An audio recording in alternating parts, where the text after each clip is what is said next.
Hi, good afternoon, everybody. Thank you for attending this second webinar that we're having here for the Edinger Avenue Bridge. We have a lot of people registered, which is terrific, and we're hoping that we get a lot of good questions. I'm here with my colleague, Nikki Wright, and what we're planning to do is talk a little bit about the upcoming activities for the Edinger Avenue Bridge. And we want to make sure people are prepared for sort of the full range of work that's coming up from constructing the foundation for the new bridge, all of the bridge elements, and all the way through to final opening of the bridge. So this is a chance for you guys to put your questions out there. I'm not going to do a presentation specifically about the larger project that I typically do. Instead, this is really focused in on the bridge and like I said, the activities coming up, which essentially the reconstruction work starts on Monday. But wanted to get your take on things. I want to understand how things are going in the community for those of you who are near the bridge. And we'll talk a little bit about some of the work that's happening. We have a Vietnamese translator that's part of our conversation. She's working with us in the background and will answer any questions that come up that require that.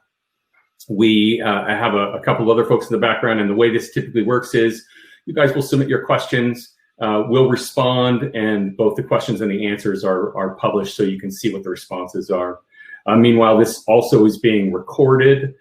So you can come back and look at it any time. And of course, we'll be providing you with some materials so that you have the communication avenues, are both our project email address and our project phone number, so that you have information about how to reach us if you have any additional questions. If you take a look at the files section, there should be a files tab that you see, and there are a number of tools there to take a look at a number of pieces of collateral. One is our latest bridge construction map that gives you a sense of when bridges are beginning to be worked on. We've got our project fact sheet, which is pretty detailed. We've got some information about the 405 express lanes. And then we have the frequently asked questions for the bridge itself in English and Vietnamese. And we also posted in there a flyer about a wall that is going to be worked on starting on Monday. That's the work I was mentioning that's coming up pretty quick here. And that is behind homes along Furman. That flyer will be distributed. Nikki, when's that set to go out? Do you know? The Furman Avenue, the 858 flyer? You're muted. Sorry about that. We are planning to have that canvas tomorrow morning, I believe. So, and that'll go out to people, in a radius, a certain radius around the wall, just so you have an idea of what's coming there. But I wanted to talk about that wall today, so I'll do that as well. And then under the offers section is, if you click on there, you'll be taken to our constant contact sign up sheet. And the idea there is that you can sign up for project-wide alerts.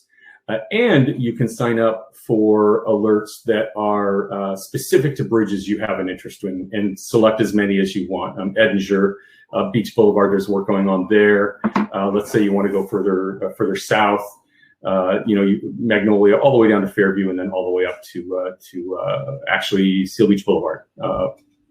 So with that, I'm going to begin. I'm going to take a look and see if we've got any questions so far. Looks like we have a number of questions, which is terrific. Yes. One or two here, and it looks like so. We have questions that we are we have some Vietnamese speaking folks on the webinar, so we'll be responding for questions that are specific that are broad enough for the general group. We'll talk through those and provide the answers on here as well. Before we go to that first one, I'd like to show you, I'm going to share my screen and we're going to just talk a little bit. I'm going to run through a couple of, so if you take that question down for a sec. So I'm going to share my screen and then I'm going to run through, we're going to turn our video off and we'll just talk a little bit about what's happening with the Edinger Avenue Bridge overall. And I'll point out some of the activities and where they're going to be taking place. Right here.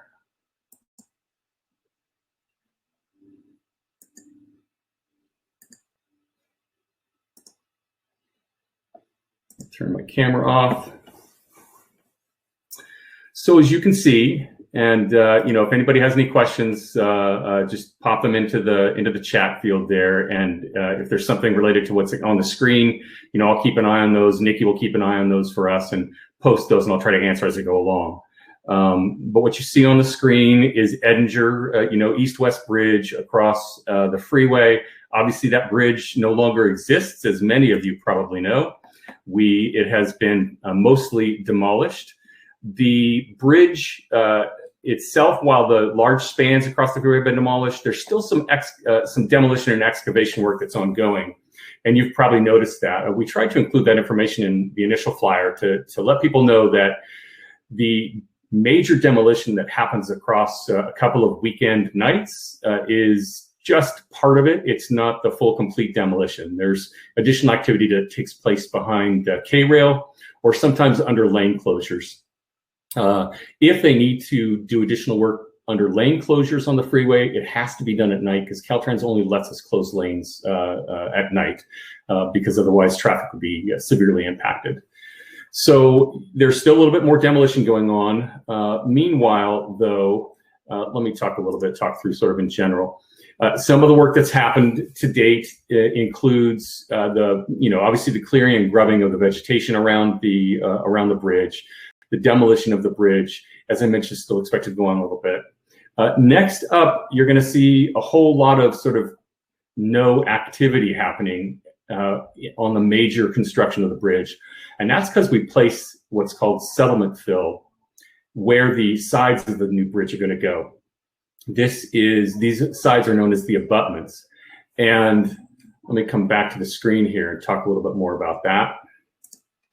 So I'll show you on the whiteboard. The abutments are right here and right here. Actually, I'm going to use this.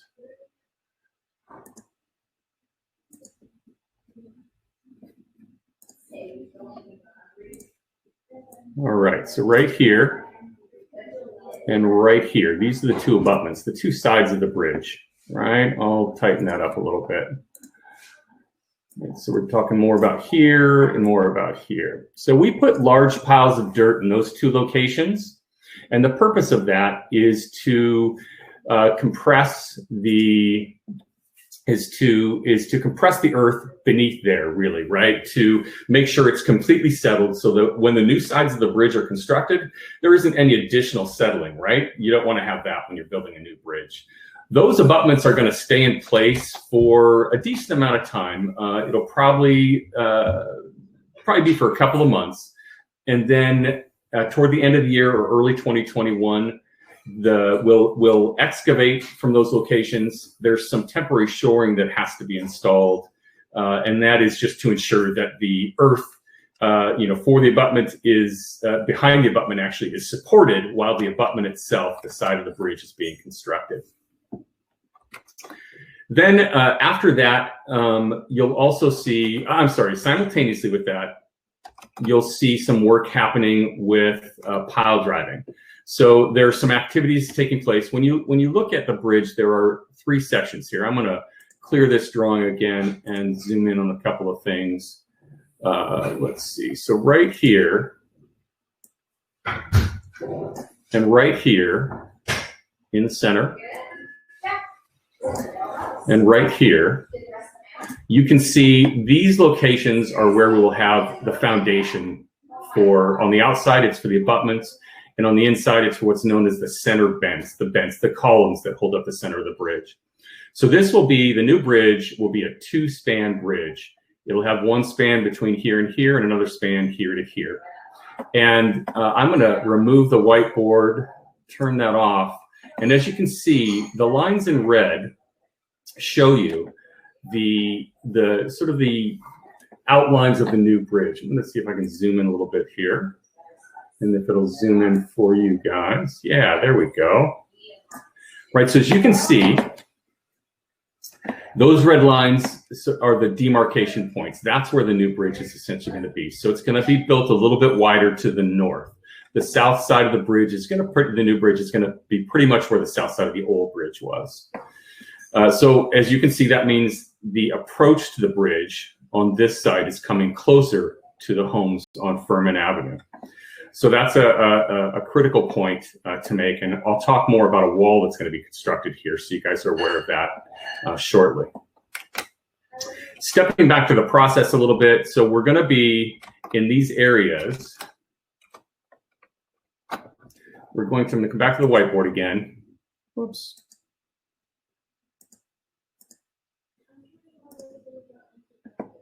Come back here and talk about pile driving here, pile driving on this side, and then pile driving in the center median, basically, of the freeway, right? And those are to support the sides and the new center columns to the bridge. After that pile driving is complete, there's a concrete cap placed on there, and then they'll start to do the forming of the sides of the bridge, right? Those new abutments that I talked about them. And you'll see these, there's a lot of rebar work. There's a lot of form work that goes into that. And they craft these very large. And if you've seen any of the other bridges along the project area that have been constructed, you'll see those large sort of walls come up. And those are the abutments, and behind them, they're backfilled with dirt, ultimately, right?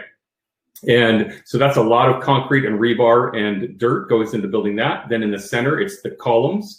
Those are all reinforcement rebar and concrete formed as well. And then after that, there's some false work ultimately, right? So once they build that superstructure of the bridge, the substructure of the bridge, they'll start to work on what's known as the superstructure. And that's where you see them installing steel beams and timber to form that actual bridge itself. And that's called false work. It is a temporary support structure that's put in place while the bridge is being constructed. And once they build that bridge, once they construct the bridge, and it's not this one solid piece of concrete and steel. It's actually has some open cells in it, right? Because you can't have this monolithic piece of concrete and steel. It would be too heavy and unsupportable. So they'll form that. They'll form the outside. They'll form the inside cells. They'll install the rebar. They tie it off. They pour concrete in there, and ultimately that ends with them constructing the bridge deck that everybody drives on. The next steps after that are to build the barriers on each side of the bridge. And to then construct the bridge approaches. These are concrete sides that sort of lead up to the concrete bridge structure itself. And then they connect between the existing roadway on Edinger, the asphalt paving, and they connect those to the bridge approaches. They'll construct the sidewalks on both sides, gutters, bike lanes in both directions, things like that. So there's a lot of electrical, there's utility work to do in there. There's drainage work, of course, that has to go on as well. And that's why we're saying approximately 18 months for this bridge. So all of that, it leaves us with the expectation the bridge will open in early 2022 at this point. That's the thinking. So I'm going to stop there and take a look and see if we have some questions. I'm going to clear this. I'm going to turn my whiteboard off, and I'm going to look and see. Do we have any questions so far? Yes, we do. The first question is from Dane, and I will broadcast it. All right. Will there be a similar webinar concerning the Newland Bridge and associated issues? Yes, we're going to do the same thing. So what we've been doing up to this point is having a webinar, a virtual meeting, or even when we're doing in-person meetings, we would meet out with the neighborhood and the community, really, the larger community, and talk about, hey, this work is coming up on this bridge. And we would discuss when the bridge is going to close, or if it was a two-stage or a two-phase bridge, when part of it was going to close and traffic was going to shift. And then we would talk about, in general terms, what we knew about demolition, and in general terms, what we knew about construction. And then we would field questions during those conversations. And then we would, move on to the next bridge to discuss, right? And meanwhile, we would get emails and calls from the community. What I decided was we wanted to come back and talk right after bridge demolition, to really get in a little closer, talk to people who live right up against the bridge or work right up against the bridge and give them a sense of some of these other activities that are coming up and try to drill down a little bit, if you will. So we'll be doing the same thing with Newland. We'll have our first meeting, overall meeting for the general community, and then we'll have a follow-up meeting that will drill down a little bit. And as we move through construction, if it makes sense, we'll have more of these kinds of meetings, right? That's the idea. And hopefully we get to a point where we can have them in person too. That would be great. Although I do find these meetings to be pretty terrific because they're recorded. Everybody can see all the questions that are being asked. When we're out in the community, sometimes somebody asks a question and the other people, 10 feet away, 20 feet away can't hear it or things like that. And not everybody hears everything. So this is a really good opportunity for me to explain what's happening, to answer everybody's questions. And then because it's recorded, you can come back and look at it anytime. What else do we have, Nikki? Anything before I move on? Yeah, we have a few questions from Curtis. He basically would like to know a little bit more about that Furman, the wall along Furman. And he asked, how close will it be to his backyard? We might need your address specifically for that, Curtis, to look up where your address is and then the distance between the new bridge and your home. Yeah, and happy to do that. I've got information about where the wall starts, so I can tell you that, and a little bit more detail on. Let's zoom into that right now. Let's go ahead and zoom into that.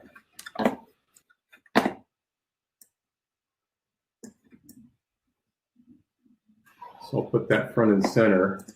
And we'll, I saw, Curtis, thank you for sending your address. We'll note that on our back end and follow up with you with an email after Chris explains a little bit to just share that information with you.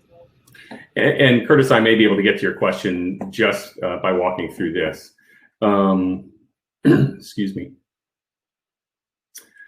All right, so a little bit about this wall that's coming up. And for those who do live in this area, I'm going to turn my whiteboard on again. Bear with me while I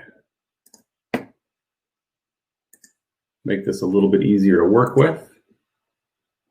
So this wall is going to extend from here to about here. Let me just make sure I've got that correct. Yes, so it's just about here. I think I'll do that as a line. That might be a little bit easier.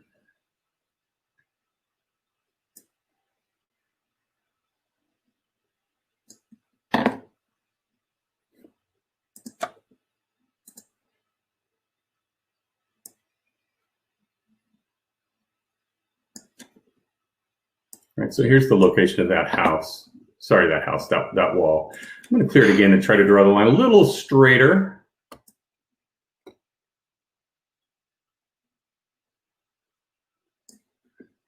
One more try, guys. Thank you for your patience here. Practicing my drawing skills. All right, there we go. Oh, okay, so a little bit about this wall. Because we're widening the bridge toward Furman, right?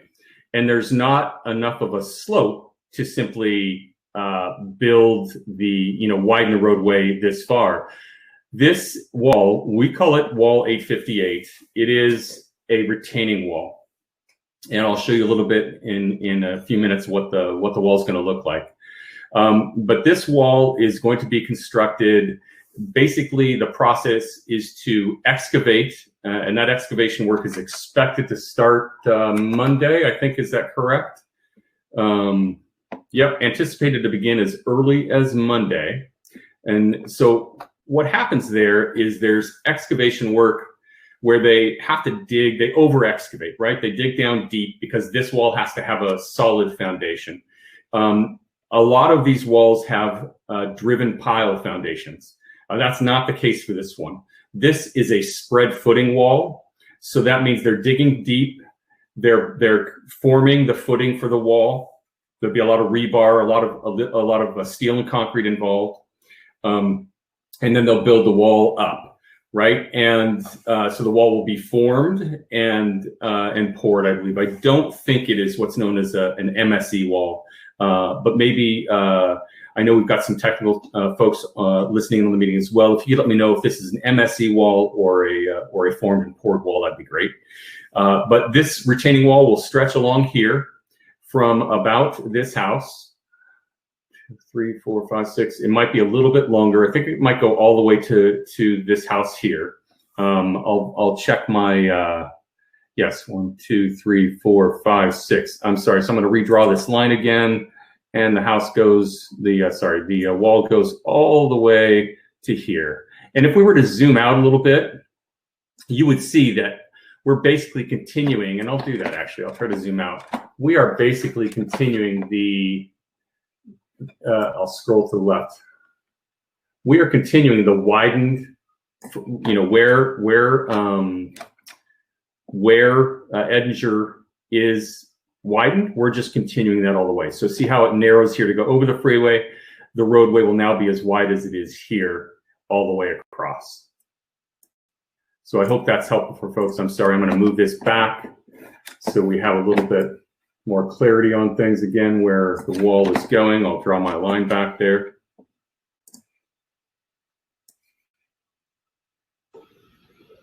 Hopefully that's a little bit clearer for Curtis, but we will, like I mentioned, still follow up with an email based on your address with a measurement. Yes, it'll give you specifics. But as you can see, it's very close, obviously, to the homes here. And the further, the further along, the closer we get to the freeway, the wall is a little bit further away. So this is a pretty significant wall, very much so. It starts at about, grade level here, right? And then the approach to the bridge. One thing to know about these bridges, since we're creating them as they're wider bridges and they're longer, and the approach starts, further back, because obviously you have to have you can't have this steep approach to the bridge. So they're both wider, they're longer, and they're higher. So this wall will start at a sort of a low point here and then successively higher as it gets closer, and it has to be able to support the bridge. And then there is a barrier on top of the bridge part and a chain link fence. And let me share that, the aesthetics of the bridge as well, so you can take a look at that. I'm going to clear this, turn the whiteboard off, reshare my screen. Bear with me. So there we go. And this gives you a view. I'm going to turn my video off. Nick, maybe turn yours off too. And then I'm going to, so this is what the wall is going to look like from, basically looking at it, not from Furman so much. It's much more with the freeway. This monument right here that you see, I'm going to highlight, turn my whiteboard on. Chris, just a reminder, we can't see your mouse if you're hovering or pointing to something. It's just when you draw. Gotcha. Yeah, so I'm coming back with the whiteboard here. And then this right here, this monument right here. This is essentially at the edge of the bridge, right by the freeway, right? So you're not going to see all this necessarily from your backyards on Furman. You will see it though if you're looking at it from the nearby street. I believe it is Court Circle. Let me take a look at that.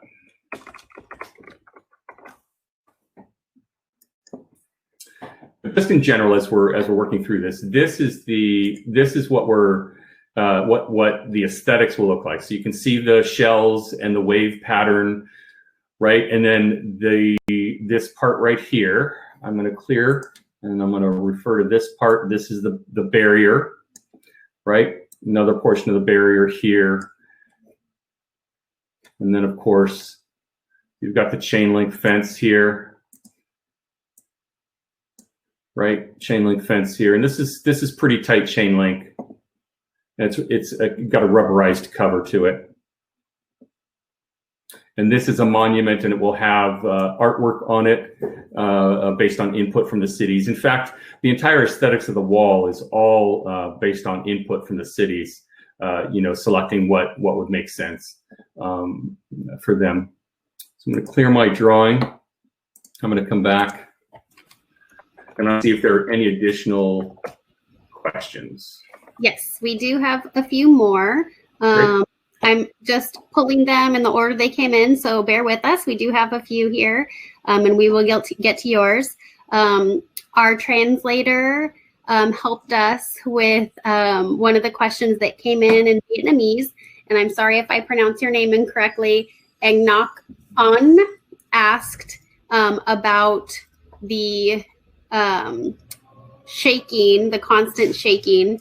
I'm going to broadcast this question here. So Crown Court, construction has been going on all night since Halloween, and the whole house is shaking. Right. So whiteboard off so you can still see that. So there is a lot of activity. We're still doing demolition work and excavation work, and that is going to create vibration, is going to create noise. It's an unfortunate side effect of this construction, and we know that it's something that's really difficult for residents and business owners to have to deal with. We're trying to, the contractor does their best to minimize this. Unfortunately, a lot of these activities take place day and night when it comes to this demolition work, and that is because we really need to get the old bridge out of the way. We need to make some adjustments. We need to excavate. These are 60-year-old bridges that are being replaced, and it's a lot of construction activity to move it out. One of the things that we do have at our disposal, it's obviously with COVID-19, it's not the best time sort of to get out and about, but we do have temporary lodging options if you needed a night or 2 nights of respite to get away from the noise and the vibration and some of the construction activities. We are more than happy to do that. The contractor has agreements with a number of Marriott properties throughout the project corridor.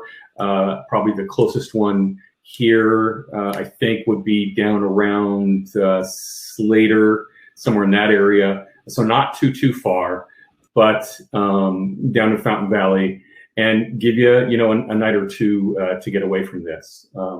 That's kind of the best we can do. It's unfortunate, but this activity has to take place. We have to get the excavation work done. There will be additional vibratory work, right? So you've got the pile driving that's going to come in, and there's a noise and vibration report that is part of the project, and that is used as a guide to help the contractor understand, what homes should they take a look at and do pre-construction surveys at, and the idea is that if a home is within a certain distance from the work and there is concern that the vibration from the pile driving might have an impact on the property, then they would come out and we would first request, and it would be outreach team that would do that. We would request the opportunity to come onto your property, not inside, just staying outside and taking pictures, just to catalog the existing conditions, the current conditions. And we'd urge you to do the same, even if there isn't a pre-construction survey. I always urge everybody to document, what's going on in your house. Make sure there's some sort of, date, associated with the photo, of course. And then, depending on how things go, there's a post-construction survey, and we do a comparison between the pre and the post to see if there are any issues. If you are on the list, if your home is on the list for this type of activity, then a letter would go out to you. It's Nikki, maybe you could jump in. Are there any homes or businesses that are affected by this? For the pre-con surveys? Yes. So I do recall that there were some addresses along Furman that we did reach out to for pre-construction surveys. I would have to check for the Crown Court address. But yes, we did have some for the Edinger Bridge area and then for this wall specifically. Okay. So there's that process that's in place. Additional vibratory activities. Compaction is really important, right? I talked about the settlement fill that is used to compact the earth beneath the abutments of the new bridge. There's also compaction that takes place for the approaches to the abutment, right? For these concrete approaches. Well, beneath that is earth. That earth needs to be compacted. So there's grading and compaction that goes on, and they use a vibratory roller. The contractor knows there are certain limits that they must stay within for that vibration, and they have to stay within a threshold, per requirements, and they're very good about doing that. But it doesn't mean it doesn't have an effect on people's homes, and you're out there and you feel like things are shaking, and that is a possibility. And again, with this wall as close as it is, for the wall that's up on the screen now, actually that isn't the wall. That's the wall is on this left portion. This is the whoops, wrong tool. The line. This is the abutment portion here. I'm going to take that out. So this portion here is the abutment, right? And you can see it's built on foundation. And then this is part of the retaining wall. And the retaining wall, this is the end of it. And the retaining wall itself goes this direction on Edinger, right? So this is looking south, if you will. But there is compaction work to do for this approach to the freeway bridge itself. So that vibratory work is something that will be coming up. We want people to be aware of that activity. The schedule for that work often varies, and it's dependent on the activities that are going on. It's dependent on resources. So we don't really. It's not very easy for us to quickly notify people about that via flyers, but we do have this database for the Edinger Avenue Bridge itself, and really strongly encourage you to sign up for that, because we can tap out an email real quick and say, hey, this activity is coming up in the next couple of days. And the contractor is really good about keeping us apprised of these sorts of what I would consider to be major activities. And then we can put together an email very quickly with the details and get that sent out to you. So really encourage you to sign up for the Edinger Bridge specific database, in addition to the project-wide emails. So any more questions coming up? Yes. So just to kind of close the loop for that resident, they also mentioned, they need an answer, a resolution about the loud noise and the shaking, that things are, falling off shelves, and it's really difficult to sleep, and it's not, quiet inside your home. So again, we do sincerely apologize that you have to go through this. We know, construction is never a good neighbor, and that this is very difficult, especially with having to be home more right now. So please, we will have our translator on our team provide the Vietnamese helpline, and I will post the helpline for our other languages and our project email, so that should you not be able to stay at your home because the work is so noisy, as Chris mentioned, we're able to provide you with temporary lodging at a nearby hotel where, that is farther away from work, so that you can get a good night's sleep. All right. Moving on to another question from Sylvia. This one is about the neighboring bridge, Newland. Okay, Sylvia's asking, will there be info about the Newland Bridge construction? Yes, we had a similar question earlier on. Yes, we will. We'll do a meeting just like this one. We'll actually do initial meeting that will talk about the bridge's closure. Newland is a one-stage bridge. We'll talk about, obviously its closure. I think if you take a look at our FAQ, it'll give you some details. I don't believe that bridge is anticipated to close. Correct me if I'm wrong, Nikki, but I don't think that bridge is anticipated to close until Edinger is completed, right? I'm going to look it up right now for you. Yeah, let's make sure I'm correct on that. But we will have a discussion with the community about that prior to the closure and demolition. And then post demolition, we'll have another conversation similar to this to talk about, some of the additional details that really are specific to the folks who live really close or work really close there. So yes, we will have more to come about Newland. Okay. Next question, just going through here. So Curtis asked 2 questions. How tall is the new wall, and what will happen to the current wall? So Curtis, I think you're talking about this retaining wall that goes along, and let me switch screens again here. Turn this one off and share this. Alrighty, I think you're talking about, if I'm not mistaken, the wall that goes along here.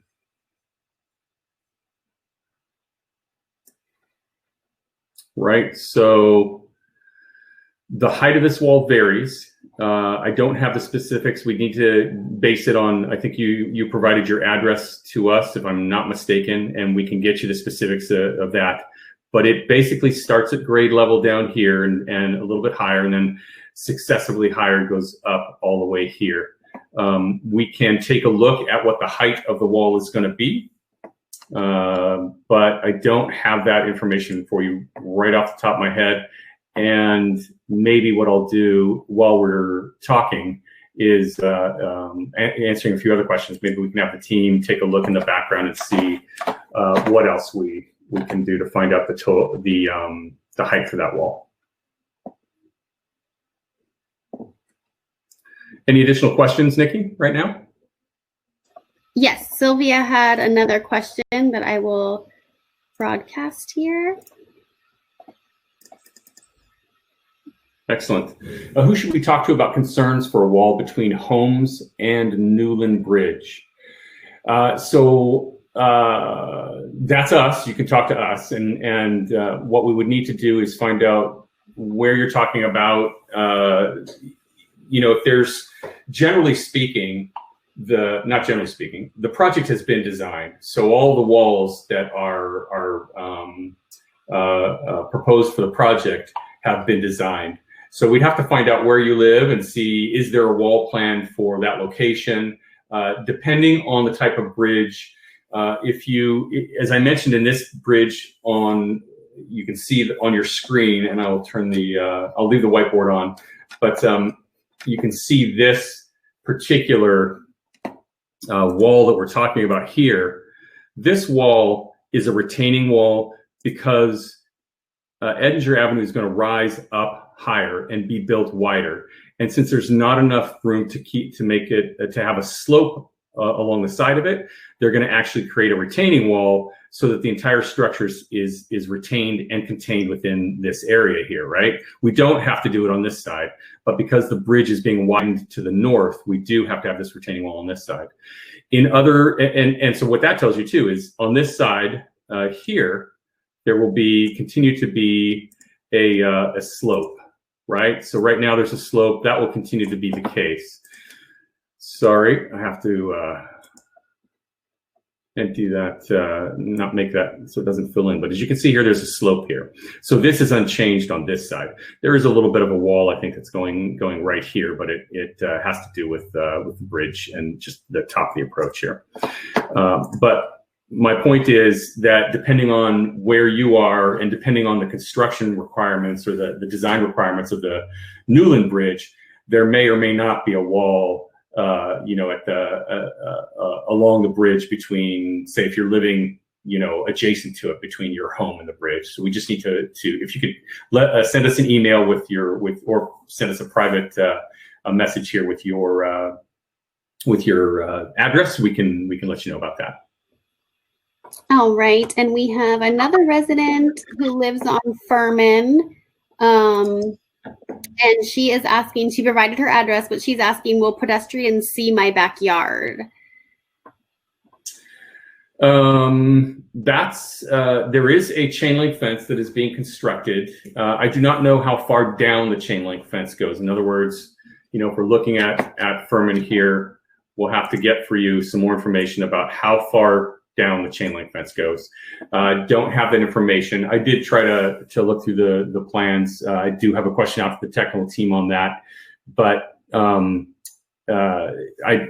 don't have the answer for you at this time. So as long as we have your address, and what we'll do, this is a great question for everybody who lives here on Furman. What are people walking by going to see, right? So we'll try to get that information and make sure that we reply back to those who have signed up for this group. We'll add this as a Q&A to our FAQ and be a little bit more specific about that there. So if you've signed up for the webinar, we'll make this available to you, and then please feel free to share it with your neighbors or ask them to contact us. Whatever works. We're happy to get the information out to you any way that works. Yes, so that was Sally. Sally will make sure to, like Chris said, provide information in follow-up documents that we'll send out, and Curtis, the same for you. And we don't have any other questions at the moment. I know it takes a few minutes to type them in, and we can keep chatting if more questions come up or you think of more items. I'm going to post on the sticky notes here the website where the recording will be available tomorrow, which is the same website that you clicked on to join the meeting.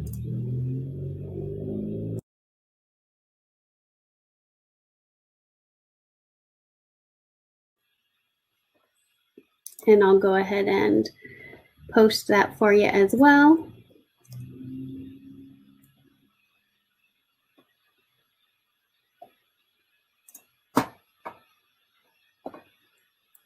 All right.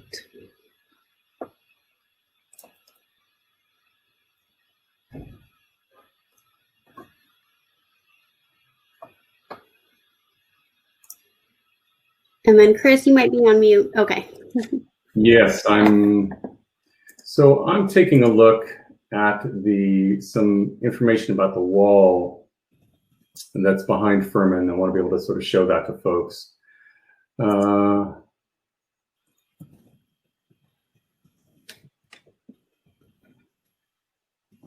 Yeah, I don't think we've got. I think we're going to unfortunately need to wait for the technical team to provide the information about the height of the wall, along the back there. But we'll get that to you as quickly as possible.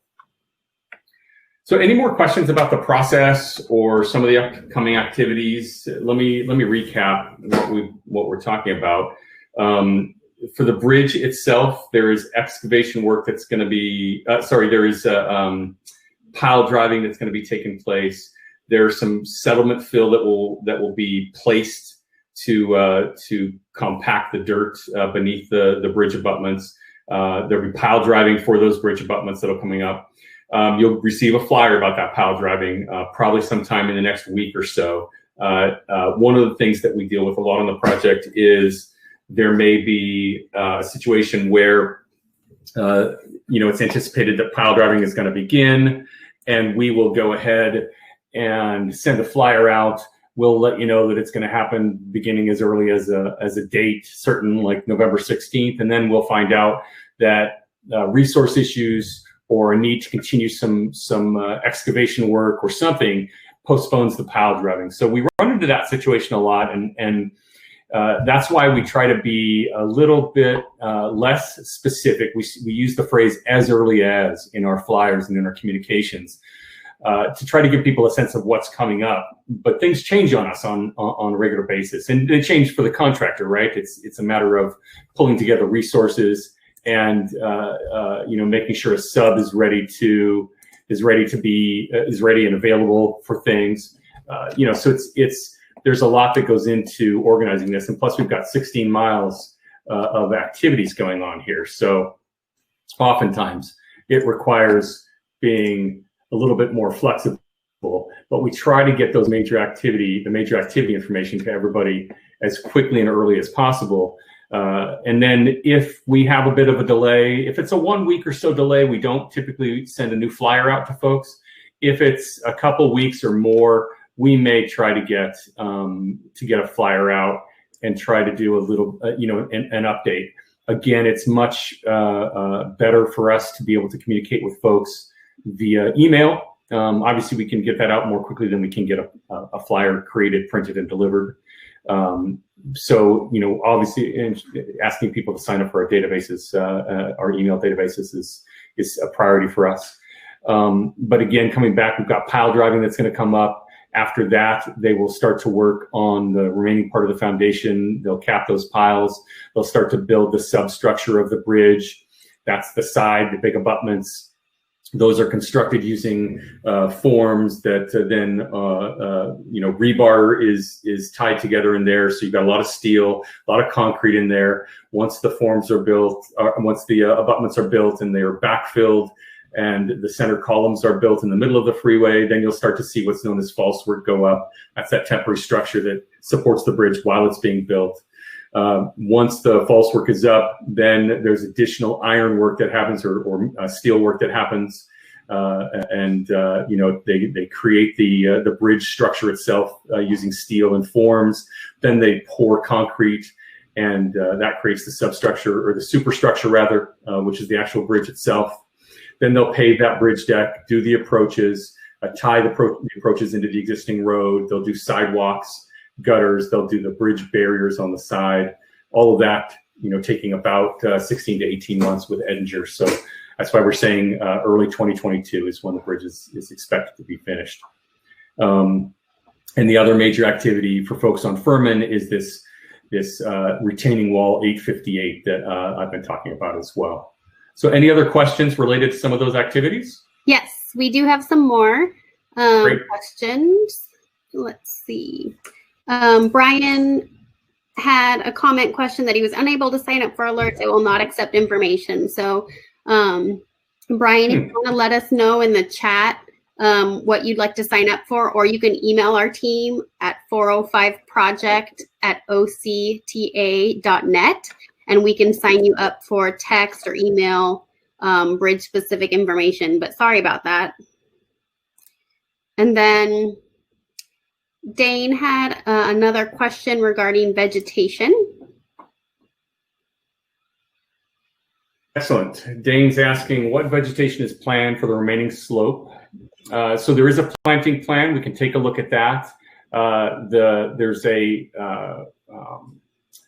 an aesthetics sort of manual that was developed for the project. It applies corridor wide. It is sort of thematic, across, and that's because we want to. There needs to be a continuity between how the per Caltrans sort of how things look, and that includes landscape design. So the project's landscape designer, there's a team on the contractor side and on OCTA side. They coordinate together on the landscaping plans. They work from an approved palette that is provided by Caltrans. And generally those tend toward drought resistant, of course. But the reality is it's an amazingly wide palette of plans.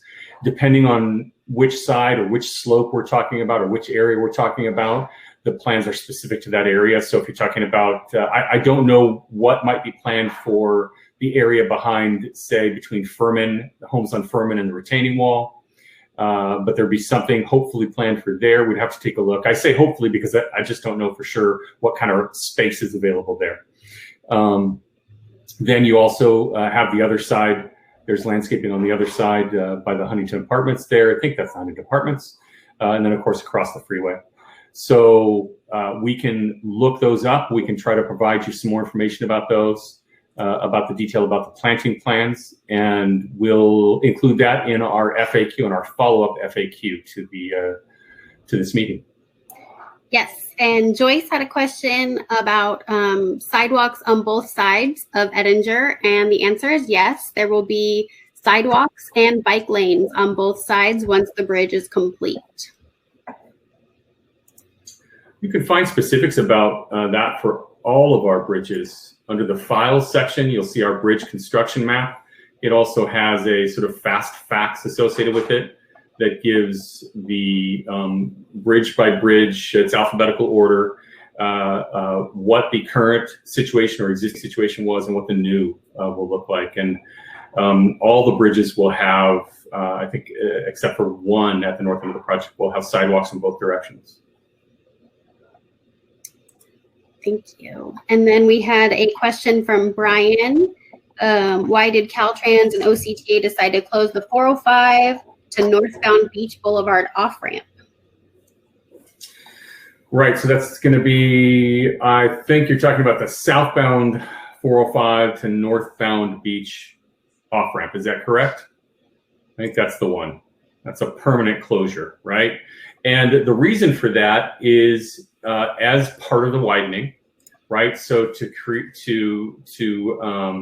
there are a couple of things that happen when you come off that loop off-ramp. It's a free turn, right? So you come down the loop and around, and you go onto northbound Beach Boulevard. And then let's say you're trying to get over to turn left at McFadden.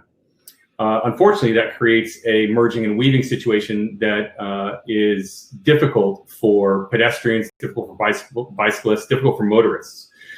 So that, and also the fact that we're widening that area through there, just making sure we're not adding lanes, but we're adjusting the way the area is set up, because there's still going to be the loop on ramp, right? So it eliminates some merging and weaving to make it a little bit easier on bicyclists, motorists, and pedestrians. And ultimately, the volume on that ramp was pretty low, the usage of that ramp. And we are widening Center Avenue, and also the off-ramp there from southbound is changing, right? So where you get off at Center Avenue and turn left, and then make a left to get to northbound Beach Boulevard, that's completely changing as well. That'll be 2 lanes turning left and 2 lanes turning right. And this traffic studies bore out the fact that that would more than support the volume that use both ramps. All right. And yes, that was the one that Brian was referring to. Thank you, thank you, thank you. Sorry about that. And Sylvia, the email address, sorry, I went through that too quickly, but I posted it in the sticky note. So hopefully you can see it with our project helpline, our phone number, and that is 405project@octa.net. And that email address goes to everyone on our team, so nothing is missed. And you know that if anyone's out of the office or on vacation, someone else gets it so that you get an answer. And then let's see, Dan, I think, was just trying to help us figure out what the issue may be for signing up for email alerts. Maybe perhaps if you scroll down a little bit more, it might be hidden until you scroll. It might depend on if you're on your phone or a computer. So thank you, Dan. I don't think we have any other questions at the moment. Yeah, just to follow up on that email sign up, if you scroll down, you'll see that blue sort of turquoise sign up button. You click on that and that takes you to a website where you can sign up for everything. But if you have any problems, like Nikki said, just email us at 405project@octa.net and we'll get you signed up for whatever you need. So it looks like we have a little bit of homework to do, primarily focused on the wall behind the homes at Furman, and then also a little bit on landscaping.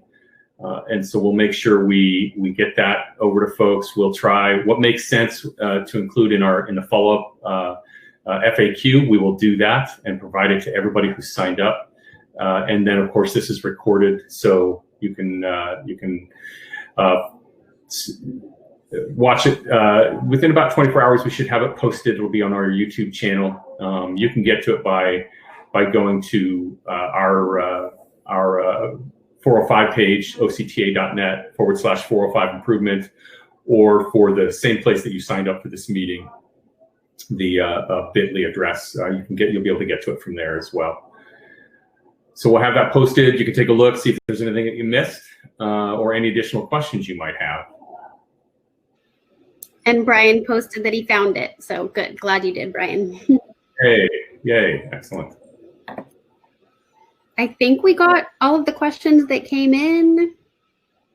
And I put on the sticky note here our website for the project, as Chris mentioned, octa.net/405improvement. Thank you, Brian, for joining us. Yeah, we really appreciate you taking the time, everybody taking the time. You know, I know, as Nikki said very explicitly, construction is never a good neighbor. This is not easy. We know that communication and transparency and helping everybody understand what's going on behind their homes, behind their businesses is so critical. And we're here to do that. That's our job. You know, there are half dozen of us, plus a few additional folks who and we are working nonstop to make sure that we get information to everybody across the entire 16-mile project area. So anything we can do to help, we're here for you. Okay, I don't see any other questions. Please feel free to email us or call us if you think of something, and we will be sending out that FAQ as soon as we can gather the information from the technical team to the email addresses that were a part of this today. And don't forget to go to that files section and download whatever interests you there. You know, we've got our FAQ about Edinger. We had that at the first meeting. You know, that bridge construction map comes in very handy. So take a look at that before we leave. Yeah, and if there's nothing else, thank you so much. We look forward to talking to you again in the future. Look out for flyers from us. Sign up for those emails and look out for emails from us. And feel free to check us out on social media. That information is at the bottom of the fact sheet. You can find us on social media pretty easily. Just 405 improvement. Look for that, and you'll find us. We also have a mobile app in the Google and the Apple stores, so look for us there, and reach out to us if you have any questions. Thank you so very much.